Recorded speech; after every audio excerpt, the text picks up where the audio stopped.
evening and welcome once again to the Lotus Flower Podcast. And I am so excited to have you all back with me for another episode. I am Dr. Pamela Robinson, and this is the day that the Lord has made, and I am rejoicing and so glad in this day. This is an opportunity for us to delve deep into an incredibly important topic: investing in your mental health. As we journey together, we'll talk about the importance of prioritizing our mental health wellness, the tools and the resources available to support our healing, and how we can use these tools to break the stigma surrounding mental health, especially within the African American community. I am so excited. Before we jump into this topic, I want to start by sharing an encouraging scripture from Jeremiah 29 and 11. For I know the plans I have for you, declares the Lord, plans for welfare and not for evil, to give you a future and a hope. This powerful verse serves as a reminder that God's plan for us includes wholeness, spiritually, emotionally, and physically, as well as mentally. It's a future of hope. And He wants us to experience peace in all areas of our lives. Now, tonight's conversation is especially relevant as we discuss the importance of mental health and why it's essential to invest in mental wellness. Now, this conversation is particularly significant in the African American community, where stigma around mental health often prevents open discussion and seeking help. According to the American Psychological Association, African Americans are less likely to seek mental health care than other groups. And some estimates showing that only 25% of Black adults seek mental health treatment compared to 40% of white adults. Mental health challenges among African Americans can also present in unique ways. Some of the most prevalent diagnoses in our community include depression, anxiety, PTSD, and unfortunately, substance abuse disorders. In fact, the National Institute on Mental Health reports that depression is one of the leading mental health conditions among African Americans. Sadly, suicide rates have been rising, particularly among African American youth and boys ages 10 to 19, experiencing suicide rates nearly double the amount of their white peers. For Black women, depression and anxiety are also prevalent, and they often go undiagnosed. Many Black women are socialized to be strong and resilient, but this often leads to suppressing emotions, which can intensify mental health struggles. Elderly Black adults also face unique challenges related to mental health, particularly depression, but often they feel that they have no place to seek out help or no place to turn. So it's the generational stigma that's surrounding their decisions not to seek out help. And they're also concern about the lack of culturally competent mental health care. That was according to my research that I conducted while doing my dissertation a few years back. Last week's we touched on the topic of seasonal affective disorder, which is SAD acronyms, a type of depression that occurs during the colder months. Now, SAD is especially significant because it is disproportionately affecting individuals and communities where sunlight exposure is limited during winter months. And this condition often exacerbates existing mental health struggles. The winter months can deepen feelings of depression, loneliness, sadness, isolation, and stress. And when combined with other mental health issues, it creates a perfect storm that makes this diagnosis one that is harder to heal from. Tonight, we'll talk more about how depression and seasonal affective disorder can build on one another, and especially for individuals in marginalized communities. Now, let's talk about the importance of blending faith and secular mental health practices together. As I was working on the research for my dissertation several years ago, it was very important to me to be able to include my strong faith along with my secular education as a master's level clinician with my research. And I prayed and I asked the Lord, how would I go about blending, a marrying per se, these two together and doing it in such a way that it will give credence to both? Well, after studying and after doing much research on both from both venues, I was able to blend those two together nicely. So as I worked to address the mental health needs of our community, I've intentionally blended Christian faith beliefs with secular mental health interventions. For many African Americans, faith is crucial. It is a crucial part of our mental health journey. Studies have shown that more than 80% of African Americans identify as Christian. And for many in our community, their pastor is often the first person that they turn to in times of emotional distress. However, the growing recognition is that pastors working in collaboration with mental health professionals can help normalize the conversation around mental illness, reduce stigma, and provide comprehensive care.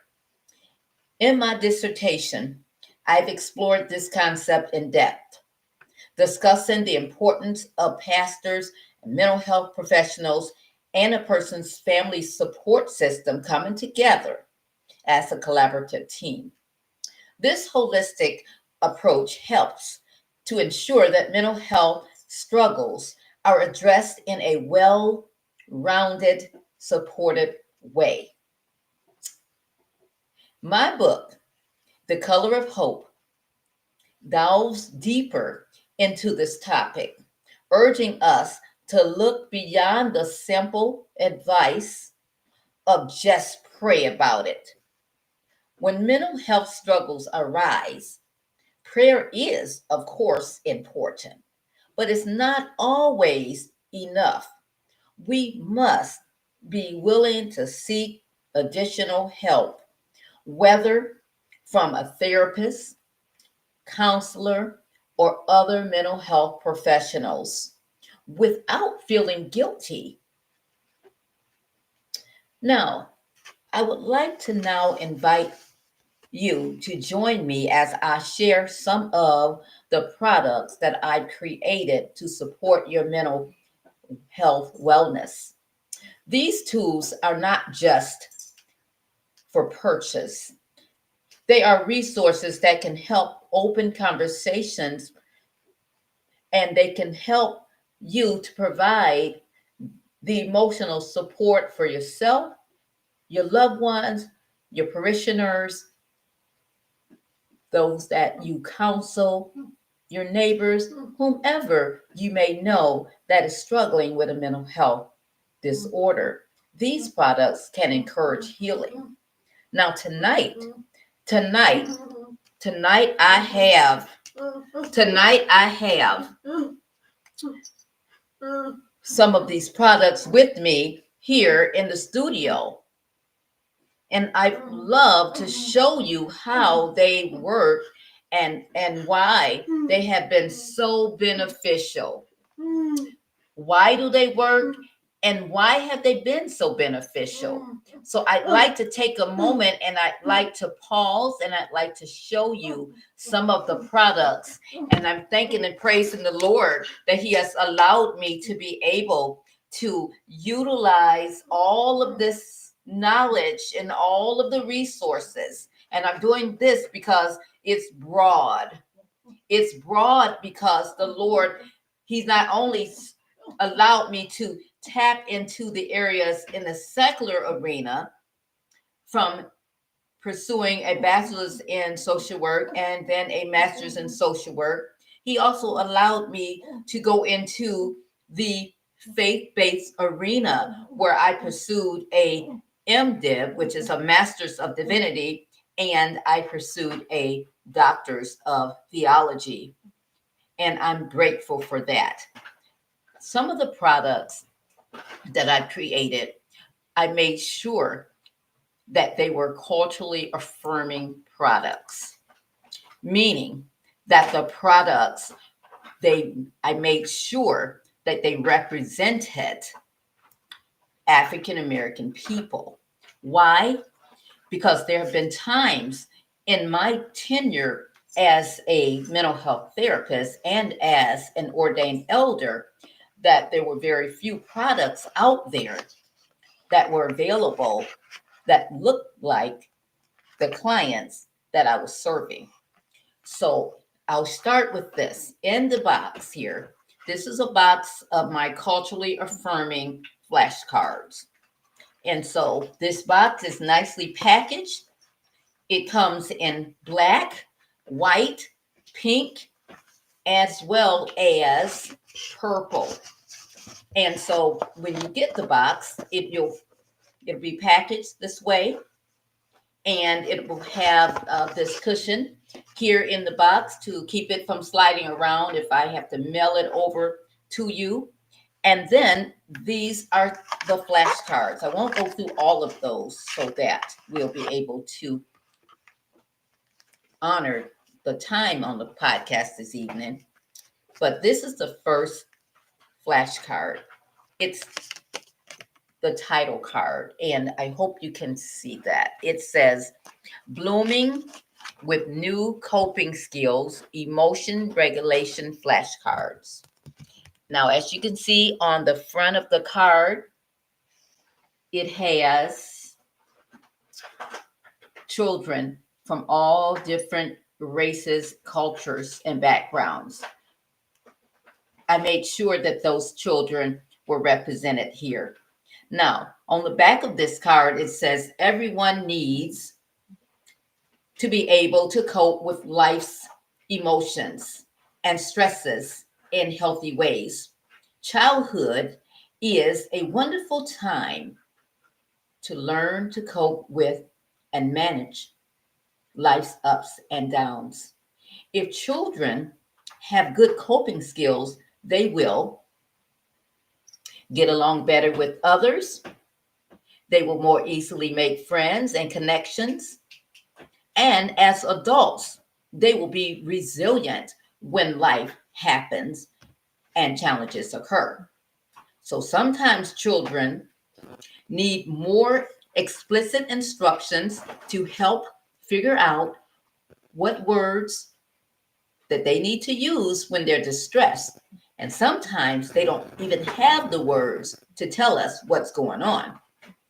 So these flashcards actually have emotion words on them so that the children might be able to point to what's going on. You see this beautiful little girl on this flashcard? This flashcard says the emotion word of jealous. A little kid could be feeling that way at school or at home with their siblings, and they may not have the word for that, so they might point to this card through these flashcards. I might hold my flashcards out, and as I'm holding them out, I'll be going through those flashcards, and I might land on this feeling word, and they might say, "Yes, Mama. Yes, Dr. Pamela, that is how I'm feeling." And then on the back of the flashcards, there are coping skills to let the kiddo know how to actually handle that emotion in an appropriate way. I'll read some of those coping skills at this time. They could, if they're feeling jealous of someone, they could study hard and get better grades themselves rather than jealous of someone else. They could also know that it is very important to learn how to serve others. In serving others, we might take our minds off of our own selves and being self centered and transfer that over to someone else that we might help, which in turn could lift that feeling. And that's more for a child that's a teenager. We also have in the emotion regulation flashcards, we have pictures of kids that are, and I'm going to have to adjust the lighting here a moment because I want you all to be able to see this. Just excuse me a moment. Just a moment here. Okay, that should be better. That should be better. I want to adjust that lighting, but and also in the box of flashcards, we have picture cards that have pictures on them. This card is a picture of a little boy, and he's holding a slice of pizza. And as he's holding that slice of pizza, it might be not be able to see it again. He's holding that slice of pizza, and this is likened to him calming down and using deep breaths. So I tell the kids that imagine in your hand is a slice of pizza and it's hot. And what do you do to cool it down? So they'll hold it in their hand and they'll blow on it and they'll blow. Breathe in, breathe out. Breathe in, breathe out. Cooling the pizza down. Now, that skill we can use when children are stressed and frustrated, and we want them to take some deep breaths to calm themselves down. So we liken that to blowing out the pizza.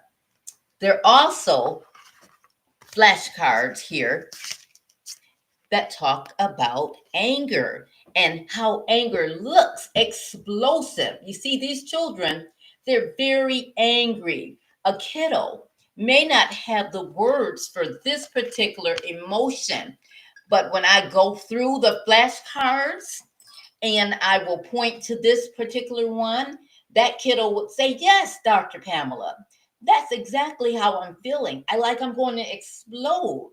Like there are fireworks going off. Kaboom, kapow, kaboom."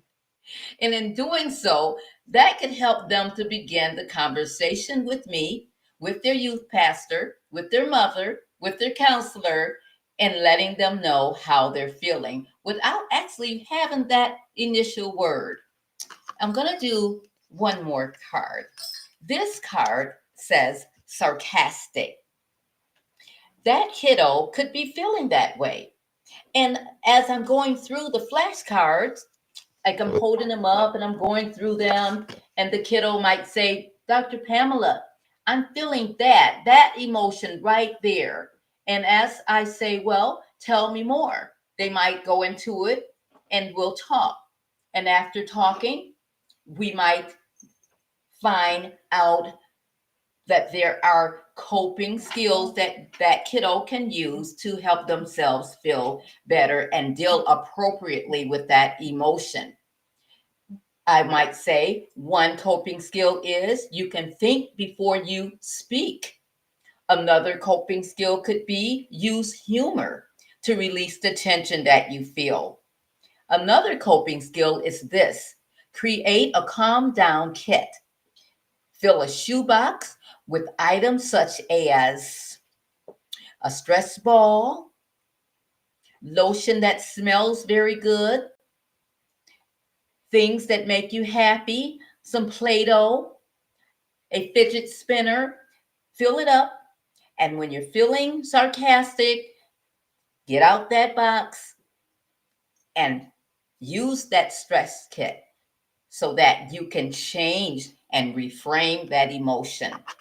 So, once again, these are my box of emotion regulation flashcards, and they are available for purchase on Amazon. They are available for purchase on the Emerging Hope Ministry website. You can also reach out to me at emerginghope@gmail.com to purchase a set or sets of these flashcards. They have been utilized in various school systems throughout Kalamazoo, Michigan, as well as in several social work counseling practices. I would love to be able for your kids and those children that are in your network and in your communities to be able to benefit from these cards. And we're grateful to be able to make them available to you all.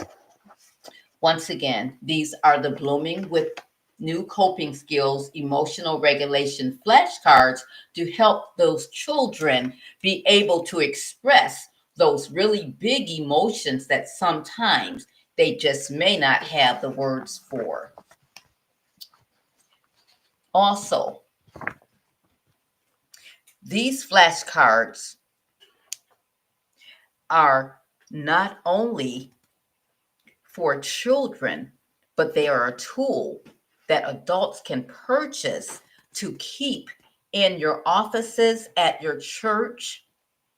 You can keep those in your school when you're at a resource table. You can have those cards there available for children that may have ADHD diagnoses. You can keep those to help them learn to focus more.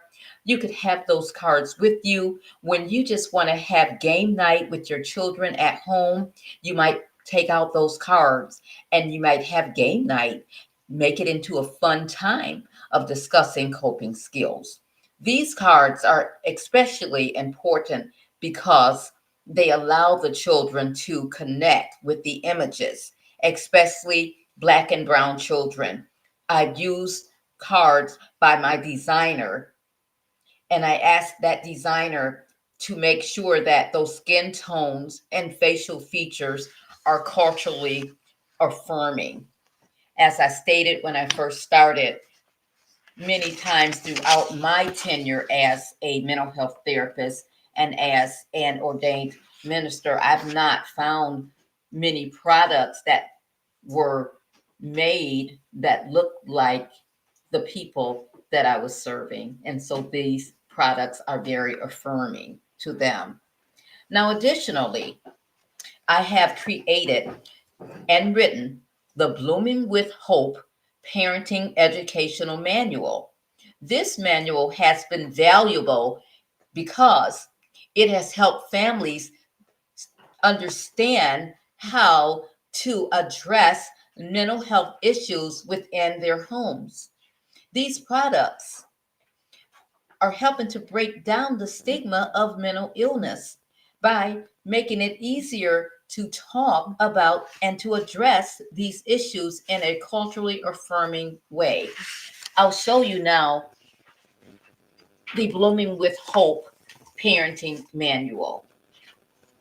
This is the manual, the Blooming with Hope Parenting Educational Manual. This manual, I'll read on the back. It says, about the author, Pamela Robinson is the founder and co-pastor of the Emerging Hope Ministries. Emerging Hope is a family fortifying ministry that's committed to preaching the gospel and providing professional and effective leadership and advocacy to ethnically diverse individuals and families. This manual, I'd like to let you know, was written as I was going through one of the most difficult times in my life.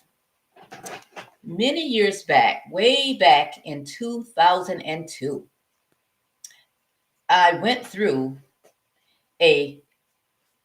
what I call a biblical divorce, meaning that the Bible says that there are reasons for divorce, and one of them being if the covenant is broken due to adultery. And that occurred with my children's father, which I have forgiven now, and we are the best of friends. But it took a while to get there. Through that most difficult time, I found myself as a single mother of 3 small children, one just 9 months old. When going through that situation, I had already obtained my bachelor's in social work, yet and still at that time I had chosen to stay home as a stay-at-home mom because there was enough income at that time to afford me to do just that. However, after I became a single parent, I needed to do something to increase my income with 3 small children. Well, at that time, I followed the Lord's leading, and I actually resided in public housing in Battle Creek, Michigan. I chose to reside in public housing. I didn't have to reside there, but I chose to reside there.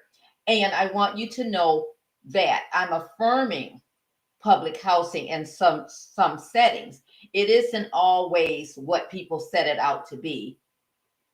It isn't always where you're going to find gangs and people getting shot and killed and parents not raising their children and single moms just being oblivious. It isn't always that. The public housing that I lived in Battle Creek, Michigan, it was one where people kept their yards clean. Parents raised their children. They made sure they were getting off to school. They took care of themselves. They minded their own business. The Lord allowed me to live in this public housing because it is at that time that I went back to school and I pursued my master's of social work degree. And when pursuing my master's of social work degree, I was actually involved in a church in Battle Creek, Michigan, Emmanuel Covenant Church International at the time. Well, we started off as Emmanuel Temple, and then we moved on over after changing from the PAW, the Pentecostal Assemblies of the World, to more charismatic, non-denominational. Our pastor at the time moved from that denomination into non-denominational, and we became Emmanuel Covenant Church International. It was during that tenure that the Lord called me into ministry, and it was during that time, way back in 2002, that it was way back in, I'd say 1997, that I was licensed for the first time as a minister. And I wanted to say that because it was during the time, one of the lowest time of my life, that the Lord called me into ministry. And I actually That is oftentimes when ministry happens and it's birthed out of painful situations. So I was working in the church and serving in the church. I was the children's ministry pastor. I worked as an altar call worker. I actually was the one of the founding members and the board chair of our nonprofit Redemption Community Development Corporation. I was the assistant director of a daycare center that my pastor's wife started. The Lord blessed me to be able to be under the tutelage of my pastor, and he taught me well how to be effective in ministry. And it was at my pastor's encouragement that I would go back to school and I would pursue that master's degree. And he was able to recognize the God in my life. It was during that time that the Lord allowed me to write the first edition of this manual. So in 2002, after finding myself unexpectedly a single parent, I was left to raise three small children on my own. In the wake of this staggering life circumstance, I saw it as an opportunity to reframe the situation of being a single parent into a positive resource for me and other single parents who would pass through the same treacherous waters that I had been able to successfully navigate because of God's grace and mercy. So, thusly, in 2002, I established the Emerging Hope Family Strengthening Program, a limited liability corporation, and I humbly started this program to actually offer culturally relevant parenting classes under the resource to under-resourced and marginalized single parents. I was able to take the resources that I had gained as a single parent and as a social worker, and I was able to turn them into the form of this culturally affirming manual. Not only was I able to write this manual, I was also able to begin what's called the Emerging Hope Camp Day Out Scholarship Program, whereby families, especially single moms that were disenfranchised, were able to send their children to camp at no cost. They were able to send them to a week of residential camp. And some of the camps also were day camps where kids were able to go to the West Michigan Glass Society. They were able to go to the Kalamazoo Nature Center at no cost. We were able to form partnerships with Christian camps as well as with the Kalamazoo County YWMCA and several other ministries such as the Living Water Ministries out of New Era, Michigan. And we just love those camps and we love those camp directors. We were able to host camp forums whereby the camp directors would come from all over West Michigan, at least 30 would come and they would set up their tables and booths under one particular room, and the room was so big that we were able to have all these camp directors and some of their staff come in, and they would bring their information about the camps, and that some of them even set up props, and they would bring scholarship information. The families were able to walk through these booths and gather information, but not only were they able to gather information, they were able to be given scholarships to attend camp for free and meet the camp directors and some of the staffs all at the same time. We had food that we served, we had games that we played, and we affirmed their children and them. In doing so, however, we were using culturally affirming techniques, and we were using this as an opportunity to teach the parents and the children social skills and to develop budgeting skills, to talk about the plight of breaking the cycle of the stigma of poverty. We were able to cultivate resiliency. And you might say, well, how were you able to do all of that through a camp situation? Well, what happened is we were able to not only have the parents bring those children into that Camp Day Out event that was held annually right about February. We started early because we wanted to be able to make sure that the parents already had their children's camp experience planned out way before June came. Those scholarships were secured way back February, March. Parents already knew what their children were going to do. But we also required that the parents would come in and take parenting, overview of a parenting class with us. So utilizing my manual, the Blooming with Hope Parenting Educational Manual, we were able to actually enhance their parenting skills. So once again, the contents of this book in the chapters 1 through 5, chapter 1 is the plight of the single parent. Chapter 2 is the toxic family system. Chapter 3 is breaking the cycle. Chapter 4 is the components of resilience. And chapter 5 is entitled Poverty. It's more than money. This manual, it is a manual that when purchased, it has pages here that the parent can literally write in the manual. I have on this particular page about how to reassure your children.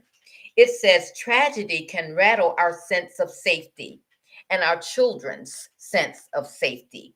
One goal of this conversation about safety is to provide the children with reassurance that things will get better, that you are there for them, and that they're safe.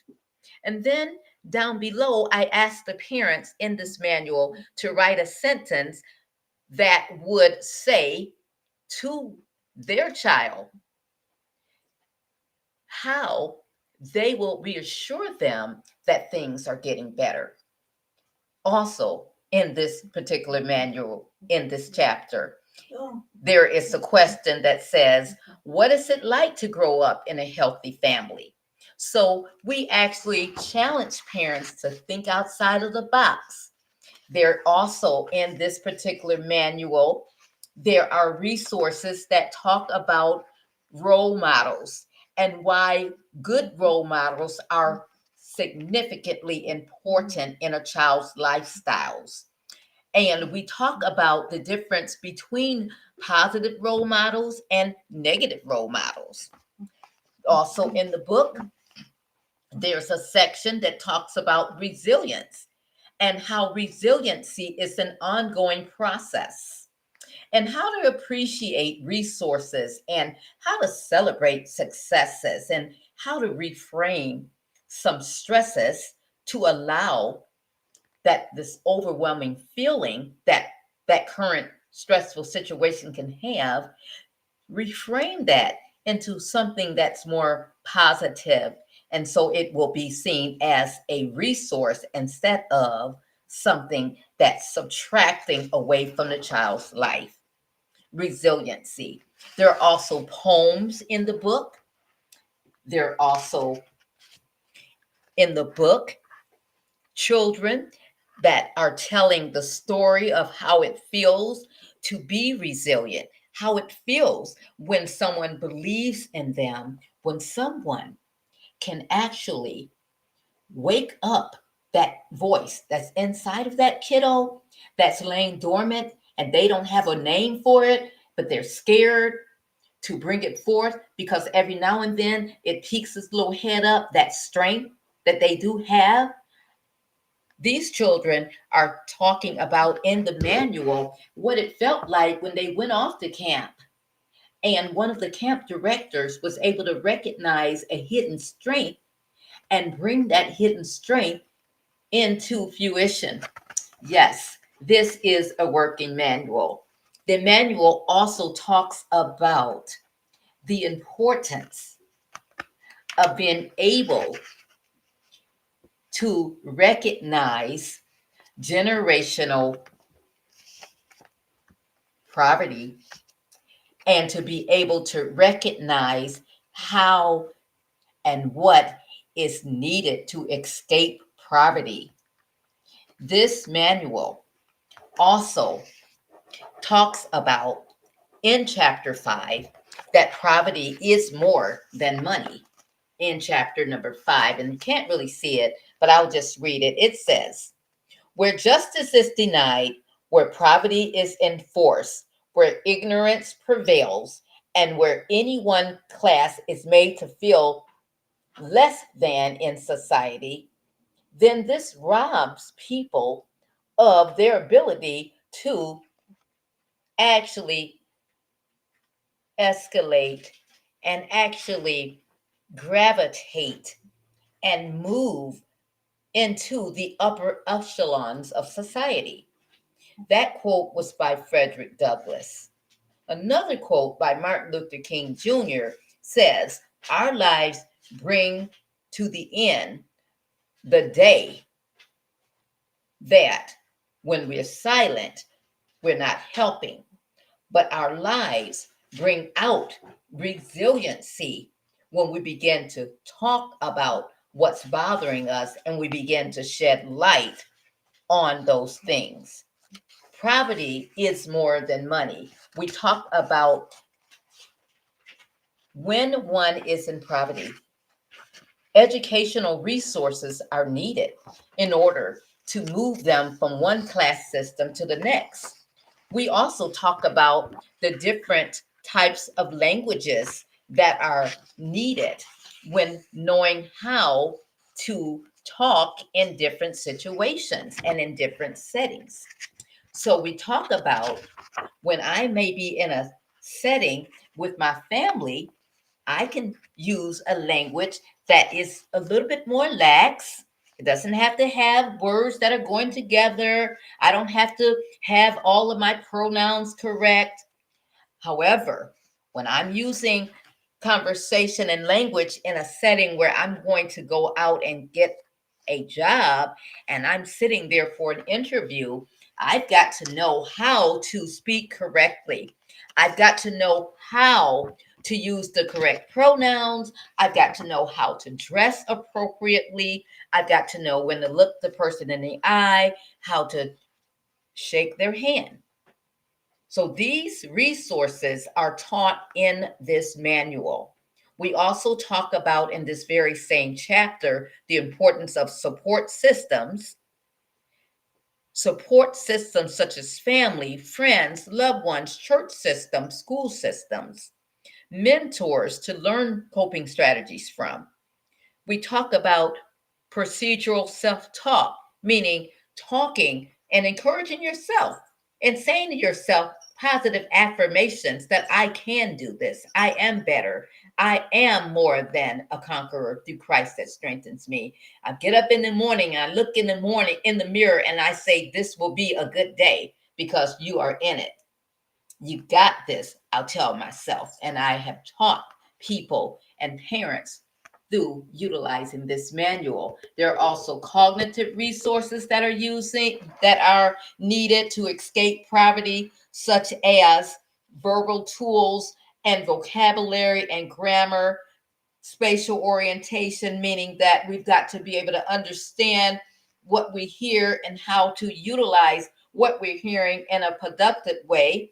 We got to be able to hold two objects in our mind at one time.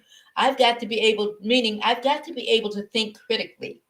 So if something is going on over here and it's needing my attention, and something is going over here that needs my attention, I can't just fall apart, but I've got to be able to hold both of those things in my mind at the same time and be able to be flexible enough in my thinking to handle both of those things and do it very well. Those are what we call cognitive resources. So in the chapter, poverty is more than money, you can see that. Why?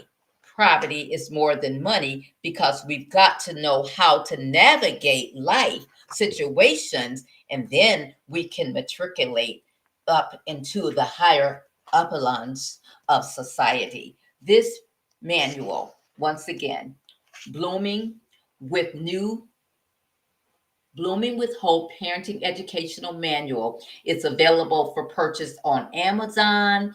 It is available for purchase on the Emerging Hope Ministry website. It is also available for purchase by contacting me once again at the Emerging Hope Ministries.org or Emerging Hope at gmail.com. You may also, as I'm showing here on the screen, scan the QR code that's here on the screen. And if you scan that QR code on the screen, it will actually bring you right to a page where you can purchase this manual right on the QR code, the Blooming with Parenting Educational Manual, 3rd edition, as well as the cards that we started with, the Blooming with New Coping Skills Emotional Regulation flashcards. You may scan right on the screen the QR code that's there in front of you. And as you scan that QR code, it will allow you to go ahead and make your purchase of these cards this evening. As you are able to see, this is the first card in the flashcard box of flashcards that are available to you as well. Now, these make very nice Christmas gifts. Very nice Christmas gifts for your family, friends, and loved ones that have children, your youth group ministers, leaders, your therapists. You can buy one for your particular therapist and say, I would like to actually bless you with this. Okay. You can buy one for your neighbors. You can also be a blessing to your church family, not just buying one, but several. Also, I would like to show you this evening the Emerging Hope, Color of Hope, African American Mental Health in the Church book. This book, Emerging Hope, African American Mental Health in the Church, can be purchased by scanning the QR code here on the screen, and it'll bring you right to the payment screen, or you can go to my Amazon Central website. You can go to the Emerging Hope Ministries website.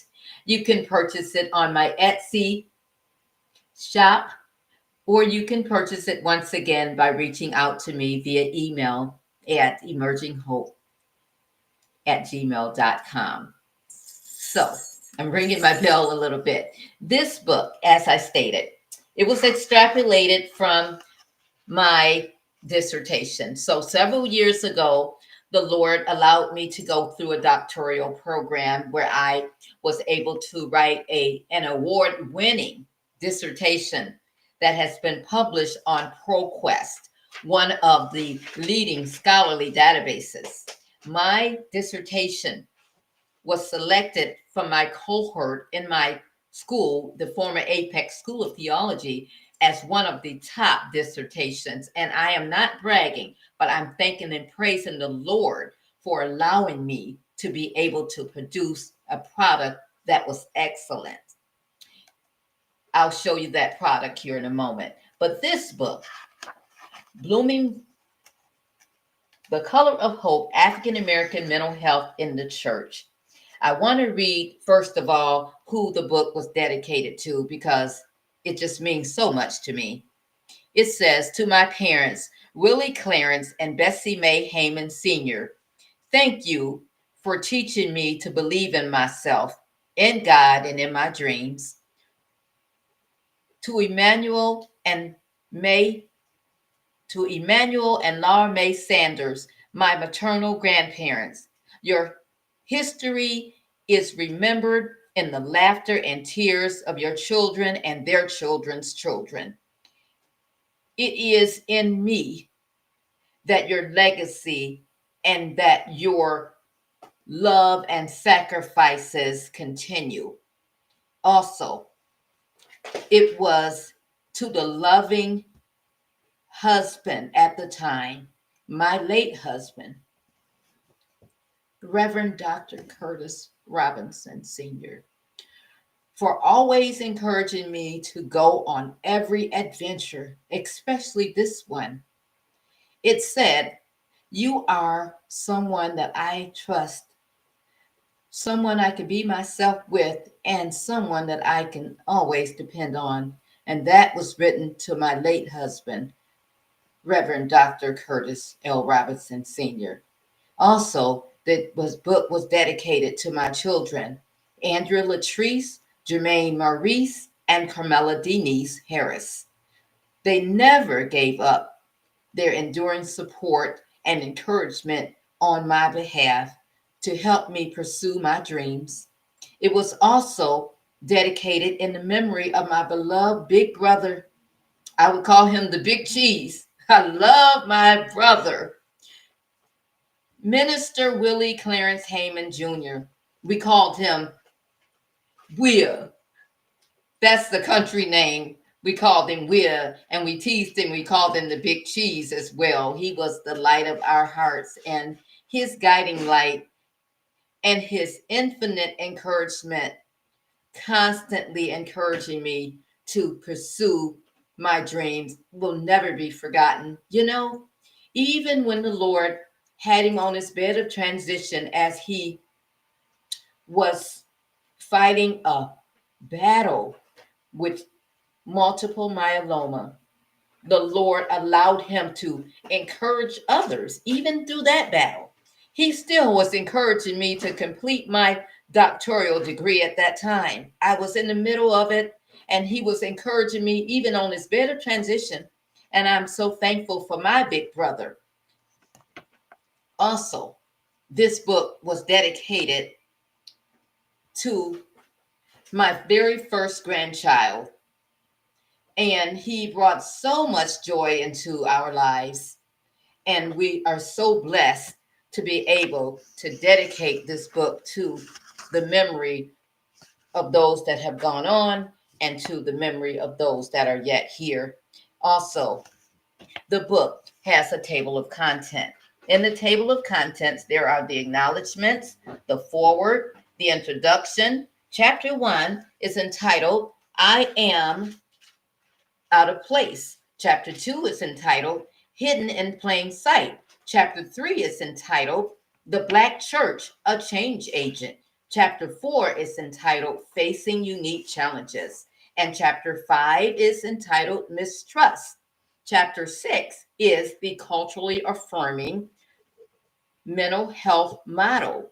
And then we have in the back of the book, the appendix, we have the history, the definitions, we have a resource list, recommended reading, about the author, and book reviews are in the back of the book. So I won't spend much time going through the actual book itself, but it is available for purchase. Scan the QR code, purchase several copies for your family, friends, and loved ones. You won't be disappointed.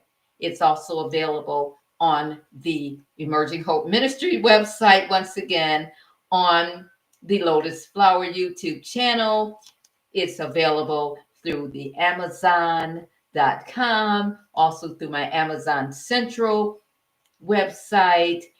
Get your copy. You won't be disappointed. I also want to now show you the dissertation that the Lord allowed me to write, the culturally affirming, award-winning, that I'm so proud of, dissertation. And you can get your copy by scanning the QR code once again on the screen. This is my baby. Yes, this is my baby. I need you to see it. I'm saying it's my baby because it's something that I had to birth out. Oh, this book, this dissertation. Oh, it took so much sacrificing.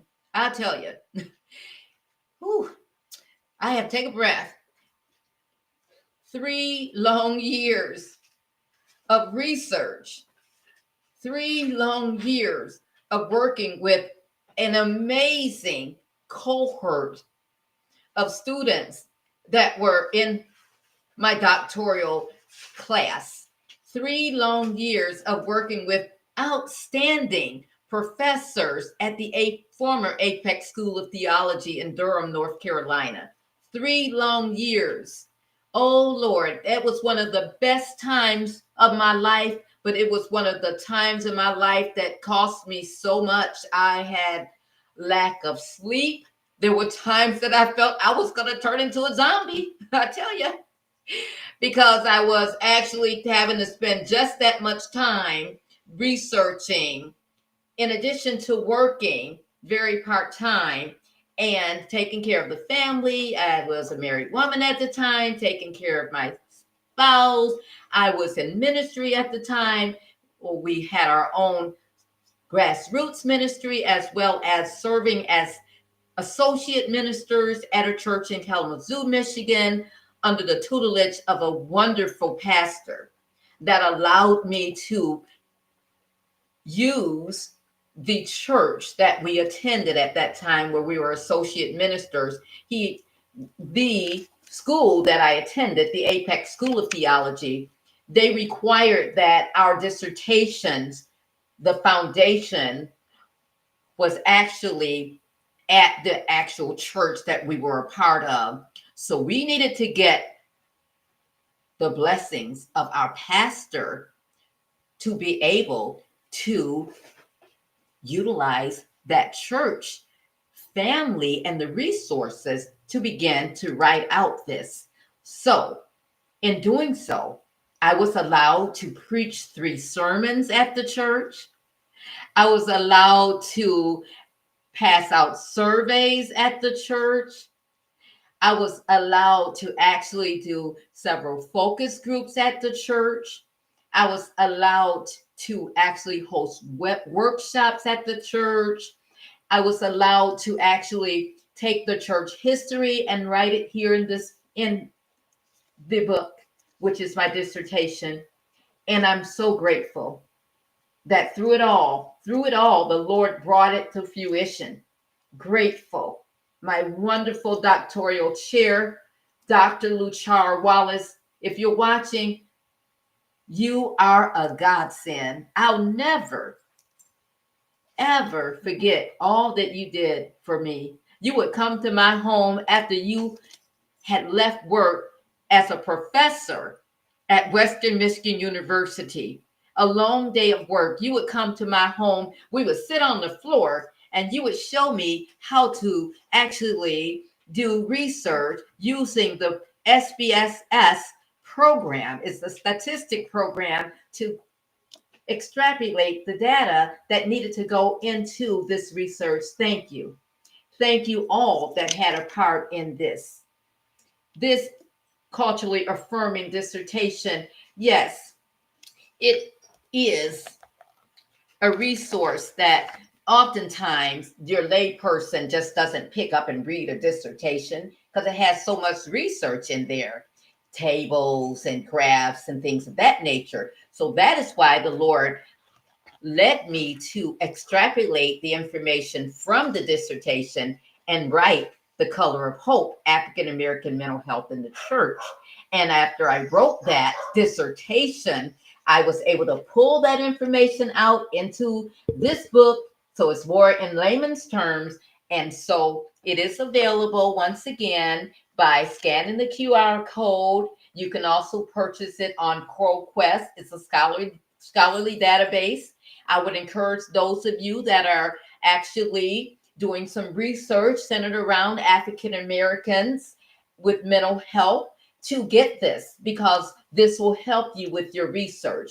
Those of you that are working through your doctoral program and you need something to help you with those types of resources and whatnot, will get this, and you'll be able to equip yourself to go a little further with your research. It's available. Purchase that. You won't be disappointed. And I'm so, once again, grateful for this. I'm grateful. I won't go through and read the dissertation because you'll be like Dr. Robinson. But I'm so grateful that when I was able to walk the stage, I was recognized as one of the top 10 students in my class. I'm not bragging, but I'm thanking the Lord for allowing me to get through this, because I am blessed to be a blessing. I am blessed to help you. I am blessed because the Lord wanted me to get to this level so that I could help pull along someone else.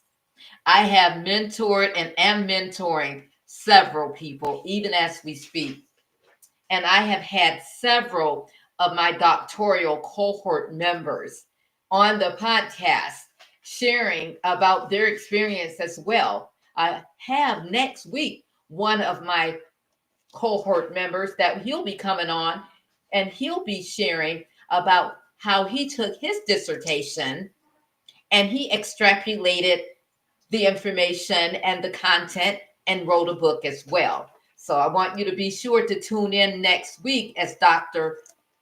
Reverend Lockhart comes and shares his story.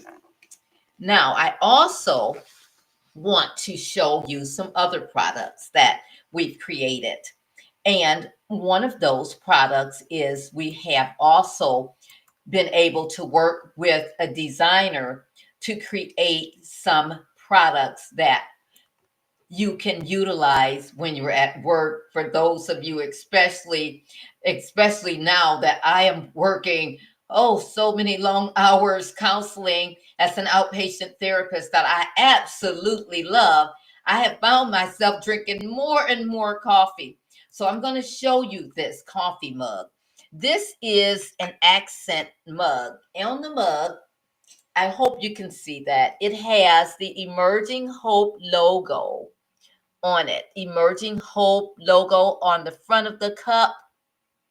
And it has Dr. Pamela Robinson. And it has the flower that blooms in adversity is the greatest of them all. It has a pretty handle on the side. See that heart handle on the side? In the inside, it has this pink insert. And I can imagine you sipping the coffee from this beautiful coffee mug. Also, I have the other coffee mug that I'm going to show you that is available as well.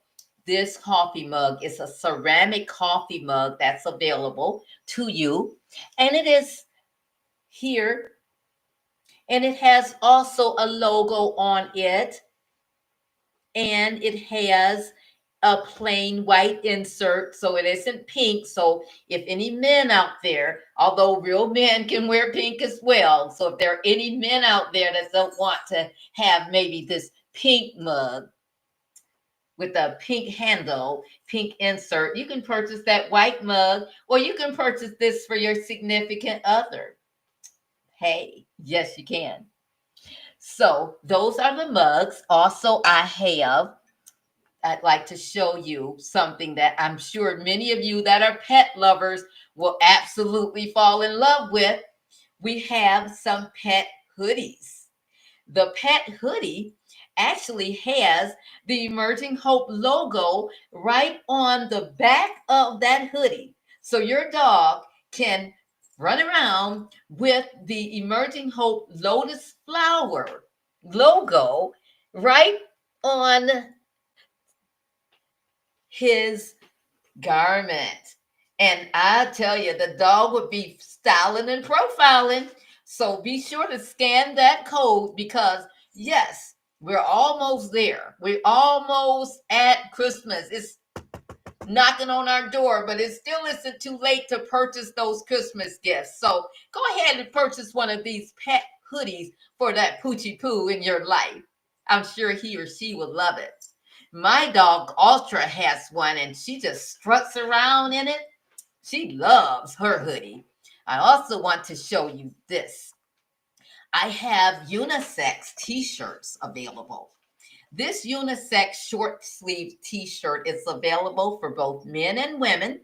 You can scan the QR code, order it, and it'll be shipped right to your door.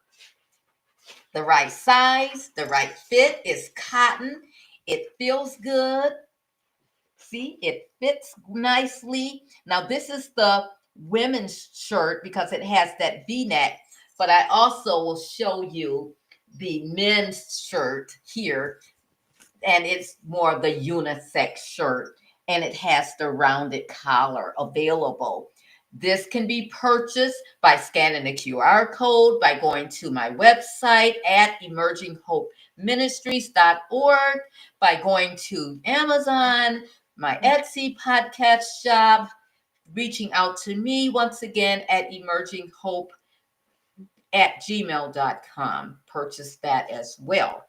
Now, for those of you that want to snuggle up a little bit, maybe with that significant other, or you just want to snuggle up and have some hot chocolate while you're having your mug here, drinking that, you might want to purchase my Velveteen Plush blanket.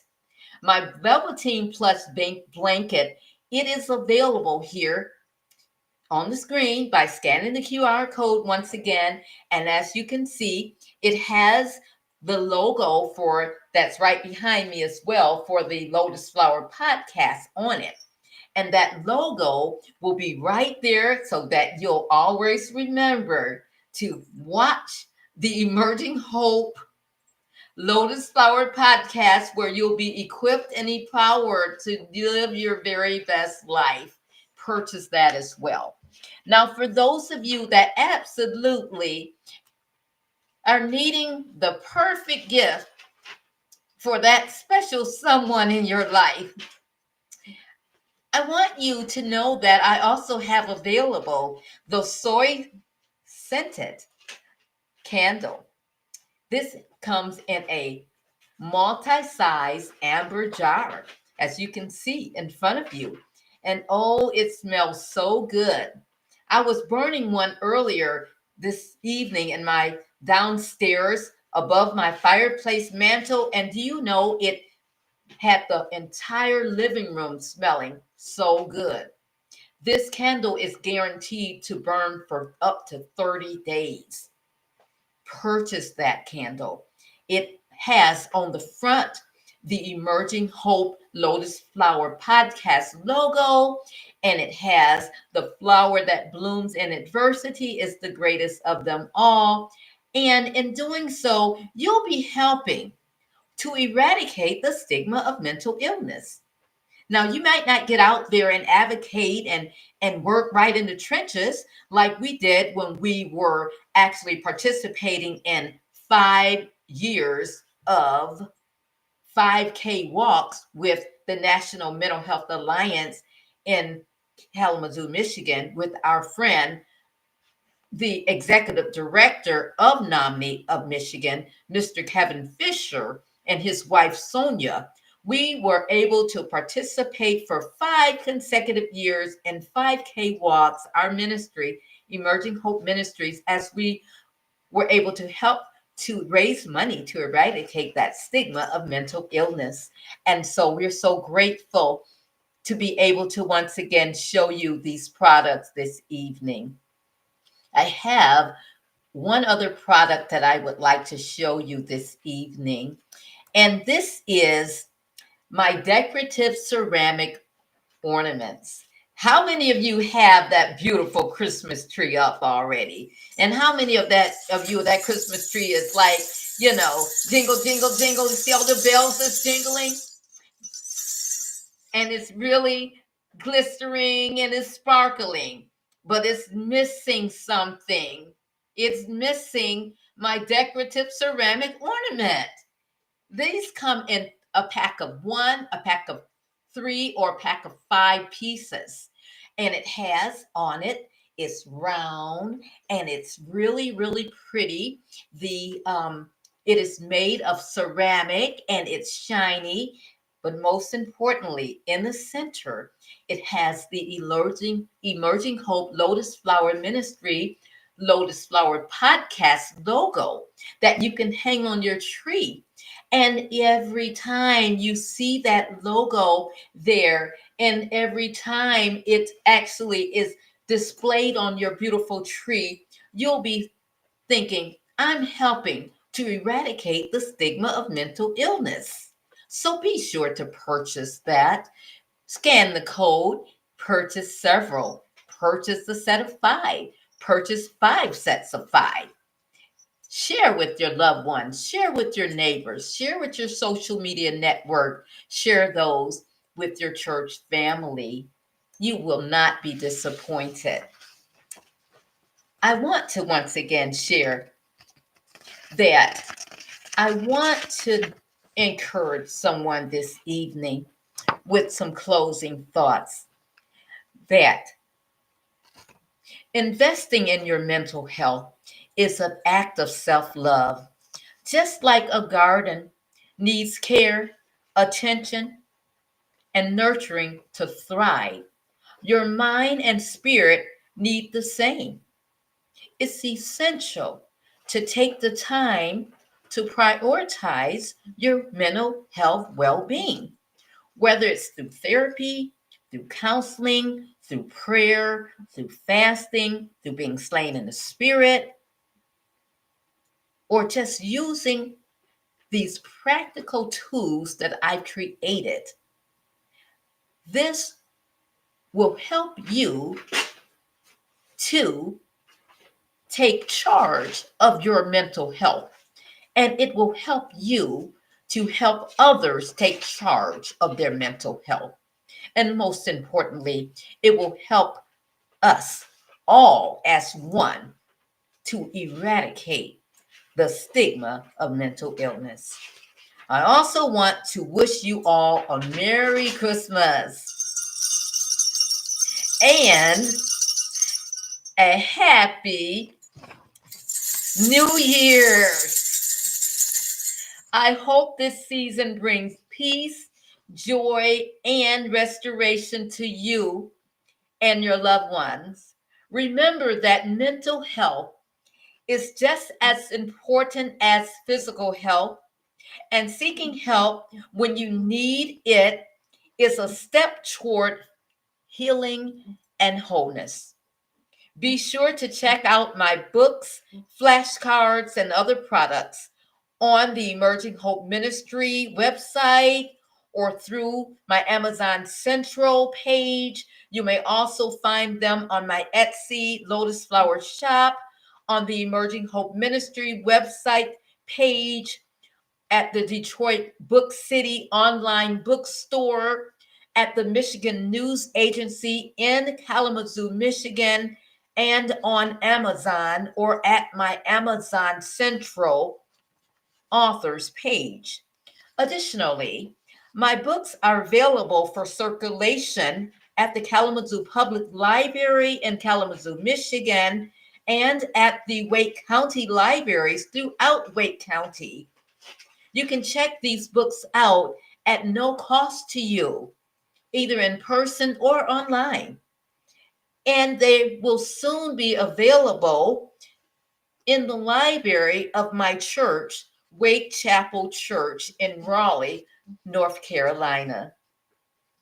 Thank you so much for your continued support of the Emerging Hope Ministries, of the Lotus Flower Podcast. Thank you so much for helping families, individuals, your family, your friends, your loved ones to eradicate the stigma of mental illness. Thank you. Thank you for being able to help to empower, to equip, and to educate them and yourselves around this important topic of mental health wellness. To God be the glory. To God be the glory for the things he has done.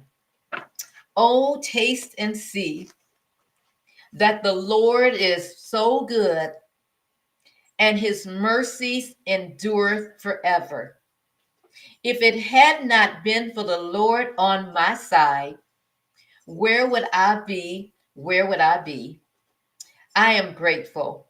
I am so thankful that the Lord has taken care of me and my family all the way down to the end of 20 and 24. And I'm so thankful that the Lord has saw fit to bless my life with a significant person.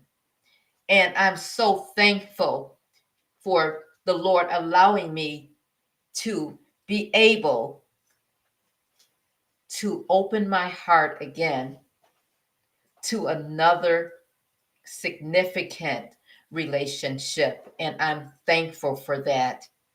I'm so thankful for the memory of my late husband who loved me so that he blessed me and encouraged me, even on his bed of transition, to move on and continue on with my life. And I thank and praise God for the peace of God that's on my life. I would love to have you all like, comment, and subscribe to this podcast. Now, I want you to not only do that because it's not because I'm trying to get more numbers or drive my numbers up so high that I'll begin to be paid for podcasting. It is not about that. It's because I want to make sure that this information gets out over the airways in a large degree to everyone that needs it. Because 1 in 4 people are diagnosed with a mental illness. And so that means if I go 1, 2, 3, 4, 1, 2, 3, 4, 1, 2, 3, 4, every fourth person in the room definitely could have a mental illness. And some are suffering in silence. So that's what this is all about, to help bring that silence out to get the help that's needed. So we're grateful. And the logo behind me, the Lotus Flower logo, as you can see that flower blooming through the muck and the mire. I want you to take this away with you, that it is the flower that blooms in adversity, that is the greatest of them all. That is the lotus flower. Be encouraged tonight and know that with God, there is nothing impossible. Thank you all for joining me this evening, and be sure to tune in next Thursday at 7 p.m. Eastern Standard Time as I bring to you my special guest, Reverend Dr. Locklear, one of my former doctoral cohort members from the former Apex School of Theology, that will be coming on discussing his newly published book that was extracted from his dissertation. Have a Merry Christmas and a wonderful New Year. I love ringing my bells, y'all. Good night. I love you all. Bye bye for now.